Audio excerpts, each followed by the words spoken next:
Asia কাপে জসপ্রীত বুমরা হার্দিক পান্ডিয়াদের বাড়তি সুবিধা দেওয়ার জন্য বিপাকে ফেলা হলো বাংলাদেশ সহ বাকি দলগুলোকে। ম্যান ইন ব্লুদের বিপক্ষে এবার উঠে আসলো এমনই গুরুতর অভিযোগ, যা নিয়ে কথা বলেছেন খোদ আফগান কাপ্তান রাশিদ খান। তাহলে কি আরও একটি পক্ষপাতিত্বমূলক টুর্নামেন্ট হতে চলেছে এবারে এশিয়া কাপ? সেই প্রশ্নের উত্তর এবং দলগুলোর বিপক্ষে হওয়া অবিচার নিয়ে বিস্তারিত জানবো রিপোর্টে।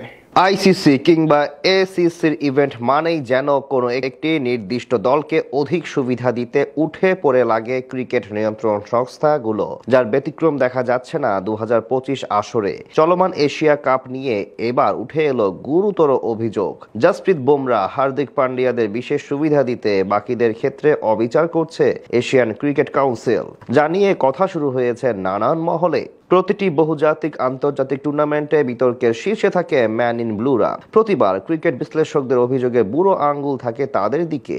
বিশেষ করে টুর্নামেন্টের সব সিদ্ধান্ত গ্রহণে আইসিসি অধিক মূল্যায়ন করে রোহিত শর্মা, বিরাট কোহলিদের। মিডিয়াতে এমন বিতর্কিত অভিযোগ শোনা গিয়েছে বেশ কয়েকবার।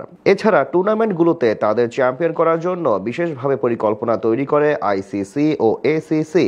চলমান এশিয়া কাপেও দেখা মিলল তেমন কিছুরই। মঙ্গলবার পর্দা উঠেছে 17তম মহাদেশীয় শ্রেষ্ঠত্বের এশিয়া কাপ লড়াইয়ের, যেখানে উদ্বোধনী ম্যাচে মুখোমুখি হয়েছে বি গ্রুপের দুই দল আফগানিস্তান এবং হংকং।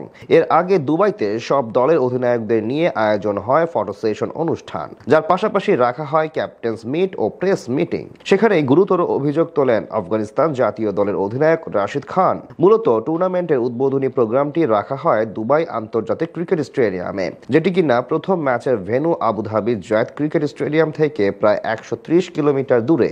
অর্থাৎ গাড়ি যদি সর্বোচ্চ গতিতে চালানো হয় তবুও 1 ঘন্টা 40 মিনিট করে যাতায়াত সময় লাগবে। রাতে ম্যাচ থাকলেও দিনে এই বিশাল দূরত্ব পাড়ি দিয়ে রাশিদ খানকে যোগ দিতে হয়েছে প্রেস মিটিং এ। তার সঙ্গে ছিলেন হংকং জাতীয় দলের অধিনায়কও। অবাক করার বিষয় হলো পুরো যাত্রাটি হয়েছে বাসে চড়ে।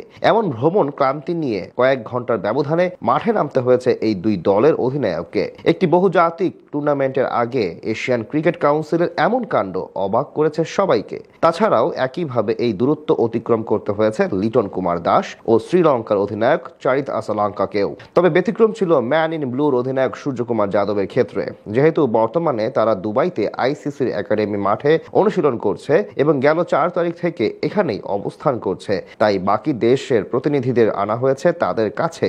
কারণ আগামীকাল ওমানের বিপক্ষে হার্দিক পান্ডিয়াদের ম্যাচ রয়েছে। এমন অবস্থায় সূর্যকুমার যাদব সহ দলের বাকিদের ভ্রমণ ক্লান্তি দূর করার জন্য পক্ষপাতিত্বের শিকার হলো আফগানিস্তান, বাংলাদেশ সহ বাকি দেশগুলো। এই নিয়ে অবশ্য কথা বলেছেন রাশিদ খান। তিনি বলেন, একটি টুর্নামেন্টের আগে এমন কাণ্ড কখনো আদর্শ নয়। আপনার খেলা আবুধাবিতে, কিন্তু এখন থাকছেন দুবাইতে। এখান থেকে গিয়ে 3 ম্যাচ খেলতে হবে, বিষয়টা অবশ্য পুরোপুরি আলাদা। এটা মেনে নেওয়া কষ্টের। তবে এক্ষেত্রে এসিসি চাইলে বিমানের ব্যবস্থা করতে পারত, কিন্তু সেটা তারা করেনি।